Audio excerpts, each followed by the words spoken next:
waaw lu wundu ndaje bi moom ku ne xam na ne Faye Production doomu banlieue la ma fier ci banlieue bi aussi judd ci banlieue bi yaru ci banlieue bi gëm banlieue bi gëm bi ma gëm banlieue bi tey moo tax tey ma xalaat projet bu ñuy wax structure Faye Production maa ngi ko créé 2019 donc 2019 ba léegi maa ngi ciy liggéey di tëgg ay tournoi lamb d'ailleurs di remercier waa Manko ndax Faye bi muy tàmbali tournoi de lutte waa Manko ñoom ubbil seen buntu ba waa Guédiawaye jàpp ci ba mu réussir tey ma jógee fa dugg ci combat de frappe tey Faye Production am yéene ak mbégte pour liggéeyal réewam liggéeyal aussi banlieue bi comme ni mu ko waxee donc tey loolu laa initiative xalaat tey tournoi de football bu am solo bi nga xam ne jagleelu ma ko kenn fudul suñu gox jagleelu ma ko fenn fudul suñu banlieue fi nga xam ne tey am ñu lu dul Guédiawaye ma dajale les 20 meilleures équipes bu Guédiawaye boole leen du 21 au 4 juillet incha allah ci kàttan suñu borom. waaw li ma ci bëgg a wane bari na li ma ci bëgg a waree bari na parce que bu ñëwee Faye Production futur promoteur de l'Afrique kon tur boobu nawul ngëm-ngëm laa ci am boo xamante ne Faye dafa am lu bari loo xam ne projet loo xam ne war na ko yaatal parce que dañ ne lamb nekkul kese mooy sport tey du ma jëlee dama licence de promoteur di tëgg ay lamb donc ne promoteur la war naa mën a xalaat ne promoteur kese warul nekk kese kuy tëgg lamb pourquoi pas Faye warul mën a yaatal structure am bépp xeetu sport boo xamante ne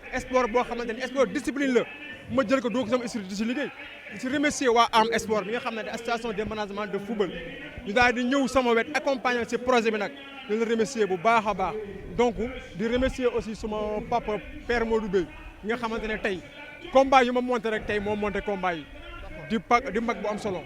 ak waaw xam nga 2019 ba léegi maa ngi ci làmb ji ma am yéen a liggéey am xel mu rafet pour liggéey parce que boo créé benn structure nekk xale donc boo bëggee dem foog nga xool lan nga mën a créé dugg ko sa biir structure mu yóbbaale la tey initiative boobu la ñu am moo tax ñu créé les 20 meilleurs ASC dajale leen fas yéene liggéey ak ñoom liggéey bi nag yombul parce que dama di génne bisi 5 millions tegal leen 2 millions pour les 4 meilleurs xam nga kooku du lu ndaw donc ma def ko aussi pour jàppale jeunesse bi tout court loolu laa ci def pour aussi ñu xam kan mooy Faye Production parce que tey li ma def ni yombul c'est du premier fii si Guédiawaye ou non donc nekk na loo xam ne tey je pense que bu ci ASC yi jàppee supporters yi jàpp si donc ba nga xam ne tey violence amul parce que nañ leen sensibiliser ñoom xale surtout te xam ne Faye jeune la ndaw la xale bu ndaw la jël alalam def ko ci biir tournoi bi def ko ci lamb ji aussi ñoom ñoo mën a jàppale projet bi àgg mais bu ñu nekkee fii di xeex ak xuloo projet bi pour mu àgg du yomb parce que réew mi dafa am kilifa préfet mën na ko arrêté donc donte sax Lat Diop mooy sunu parrain ñu ngi koy nuyu baax rek jaajëfal ak délégation bi nga xam ne indi na ko vraiment di si jiital remerciement bi Ibou Dieng. waaw xam nga lu waral loolu mooy li tax ma génn rongoñ dafa bari parce que dañoo toll réew moo xam ne bu ñu gisee ndaw luy liggéey dama gëm ne dañ ko war a jàppale mais dañuy gis ndaw lu wëgg a dem ñu jël ko gasal ko pax bëgg mu dugg ci pax bi waaye ku am ñaanu wayjur am volonté am ngëm-ngëm am pas-pas doo ragal dara Faye du ragal ngëm-ngëm la am volonté am pas-pas boo xam ne dafa gëm na day dem tey looloo tax tey ma toog xool fi ma jaar yëpp man yéenoo ma kenn lu bon du ma def kenn lu bon man ouvrier la jàngal naa plus de 10 xale yoo xam ne tey ñu ngi yor kër di tedd ñoo xam ne war nañ yàqu ji ma yar leen sama garage ñu ngi yor kër di tedd tey fu ma jaar ci projet bëri na yoo xam ne tey ñoo xam ne bëggoon nañ di du àgg tey bu ouverture bu amee tey wax dëgg yàlla ma gis supporters yi gis ASC ñu joué fair play bi ma ñëwee toog présentation bi ñëw ak Lat Diop vraiment aussi délégation bi mu yebal sama xol sedd guy moo waral ma jooy. waaw donc li ma def mooy dama ci am mbégte mooy li ma la wax projet bi dama ko togg bu yàgg ak sama xel toog nopp ci parce que man maa nit boo xam ne lépp loo xam ne dama ko xalaat rek damay dugg sama néeg rukk ma ne kan toog xalaat ci du ma ci wax ak kenn nag su ma paree xool ñaar ñi nga xam ne ñoo ma doy sama staff parce que staff nag yombul ku ci nekk da ngay ñëw ne staff la nga ne ko ñëwal du ma dàq kenn damay woo ñëpp nañ ñëw mais dama staff boo xam ne kenn xamu ko donc sama secret vie privée la ñoom laay waxtaanal ñoom laay waxtaanal ba noppi ñu doo ko ma jox accord ma dox. donc lu ma ci dox mooy li ma leen di ñaan mooy ñu yokk ko jàppale Lat Diop laa ciy wax parce que Lat nekk na koo xam ne tey moo nekk président GFC tey ku ne xam ne bi mu ñëwee si président GFC ba léegi liggéey na si lu rëy teg nañ suñu bët donc li may ñaan mooy suma projet bi dem ba bënn fu ma bëgg a àgg ma àgg fa li nga xam ne loolu laa leen mën a jàppale ma nekk seen ginnaaw gën leen doole gën leen jàppale. ok pour résumer rek. salaamaaleykum waa Géejawaay salaamaaleykum waa Géejawaay mbokk yi ñu ngi nuyu ku ci nekk turam ak santam di rafetlu li nga xamante ni moom la sunu frère sunu camarade muy Fray Production def mu ànd sek waa am sport mu nekk li nga xamante ni lu rafet la ci département Guédiawaye woo les 20 meilleures équipes de Guédiawaye nga dajale leen ci tournoi bu mel nii tegal leen lu mel nii kon gàcce ngalaama Fay Production bi ci topp mooy que ni ñu ngi nuyu képp ki nga xamante ni mi ngi toog ci tribune bi muy président ASC yi ak charge yi fi nekk yépp ñu ngi leen di nuyu di leen jox seen wàccuwaay ndaxte wax dëgg fa yàlla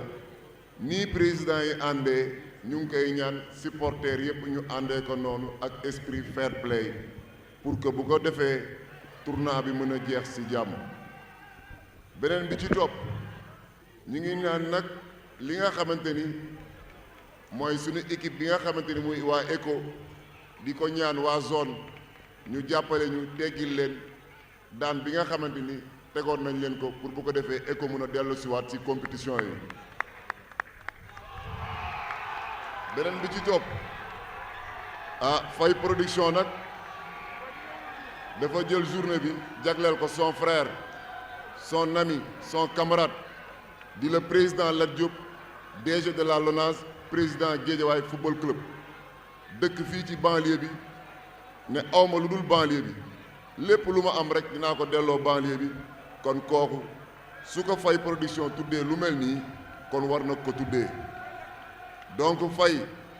président mu ni lépp loo nekk mi ngi ci li nga xamante ni dina jàppale ndawu Guédiawaye ak luy jàppale askanu Sénégal gi yépp foo ko woom wuy si la pour ñu mën a doxal li nga xam ni mooy projet yi nekk suñu kanam kon donc ñu ngi gàttal suñuy kàddu foofu rek di remercier nag délégation bi nga xamante ni mooy délégation président Lat Diop ku ci mel ni Ibou Dieng mi nekk suma wet ku ci mel ni tamit Bass Diakhaté ak Abou Seck alias Frérot Yirim Dioum Omar Mbaye ak Fallou di leen jox seen wàccuwaay di wax ni ay doomu ndeyu président Lat Diop lañ ay rakku président Lat Diop lañ ay frère président Lat Diop du ma daaneel nag te du ma sant di gërëm ñi nga xamante ni ñooy communicateur traditionnel yi nekk ci département wu Guédiawaye ndaxte seen taxawaay rafet na seen yéene rafet na seen yéene rafet na ci doomu aadama yi ndax wax dëgg fa yàlla diggante responsable yi nekk Guédiawaye yéen a ngi ciy bay seen waar ba mu mat sëkk kon président Mor ñu ngi jël nuyoo boobu ak yóbbante boobu di ko teg sa loxo nga tasaaral ni ko coordinateur yëpp beneen bi ci topp mooy que ni mooy presse bi nga xamante ni ñoo fi nekk di ci jiital waa PVOX ak waa Guédiawaye info ak yeneen sites yi fi nekk yëpp ak Ox TV ak Prox TV muy sites yi nga xam ne ñoo nekk fii ci département bi partout tamit dans le Sénégal di def ay liggéey yu mucc ayib ñu leen di jox seen wàccuwaay di leen sant leen gërëm waaye tamit di nuyu tamit service d'ordre bi waa ASP yi ak police nationale ñu ngi leen di nuyu di leen jox seen wàccuwaay bu wër ak waa Croix-Rouge ak waa am sport tamit football nag kenn du ko wax nag te doo wax ASC yi kon président ASC yi ñu ngi leen di jox seen wàccuwaay bu mat sëkk ñu ñaan tamit supporters yi def ko ci esprit fair play comme ni ko président Lat Diop waxee tournoi bi jeex ci jàmm final bi nag moom nee na du yomb ndax moom mooy ñëwal boppam teew fii ñu feete ko feet bu neex incha allahu rabbi merci je vous remercie. léegi nag